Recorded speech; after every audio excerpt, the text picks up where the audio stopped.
Good morning, ACS. I'm your host, Britt. And I'm Ruth. And welcome to the Tuesday, May 21st edition of ATV.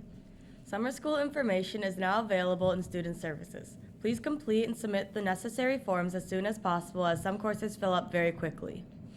Hey graduates, starting yesterday you received your grad packages, which have your invitation and seating passes for 3 guests. If you need one more seating pass, listen up. Mr. Bacone is offering a lottery beginning on Tuesday, May 31st until Friday, June 3rd. You can enter your name to win 1 seating pass. To do so, go to the main office before or after school or on your lunch to register to win. Winners of an extra seating pass will be informed on Monday, June 6th. You've got to register to win. Good luck. Please dismiss the girls' baseball team at 2:45 for their semifinal game today. Also, please excuse the members of the boys' baseball team at 1:40 p.m. today as they prepare to leave for OFSA tournament in Newmarket. Please dismiss the boys' lacrosse team at 12:50 p.m. today for a very important meeting with Mr. Balden at his office. Ms. Hayes and Mr. Balden are looking forward to meeting with the whole team. And that's all we have for today, Lions. Have a great day.